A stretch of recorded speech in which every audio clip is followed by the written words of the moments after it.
La caravane publicitaire a été introduite sur le Tour de France en 1930 avec le journal L'Auto comme premier annonceur. Désormais, on compte 180 véhicules qui forment un convoi de 20 km. Mais cette caravane, c'est bien plus que de la publicité, c'est une partie de l'histoire de la Grande Boucle. Marc Pépi détient une partie de cette histoire, lui qui a vécu les grands moments de la caravane. Il a restauré le buste d'Yvette Horner, la célèbre accordéoniste, un des personnages légendaires du Tour dans les années 50 et 60. Il n'y avait pas la télé, donc il n'y avait pas... Si tu vois les spectacles, il fallait ou au cirque, ou alors c'était le Tour de France. Alors il y avait des véhicules avec un visuel énorme, avec un aspirateur, avec un tube dentifrice. Et il y avait aussi les motards sans anneaux. Les motards sans anneaux, c'est des acrobaties. Après il y avait dans une Cadillac, il y avait un théâtre, il y avait les marionnettistes dans la vache qui rit. Alors ils étaient cachés dans les portières et ils s'arrêtaient aux spectateurs et ils leur faisaient voir de petites vaches.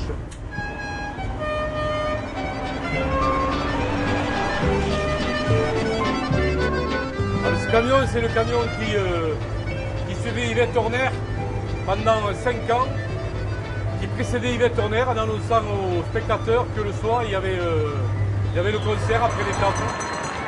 Sur la photo des récents vainqueurs.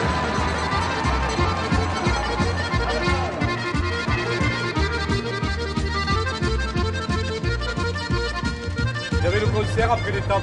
Elle faisait une dizaine de morceaux d'accordéon. Après avoir fait toute l'étape sur le toit de la voiture qui était conduite par son mari, qui était une traction.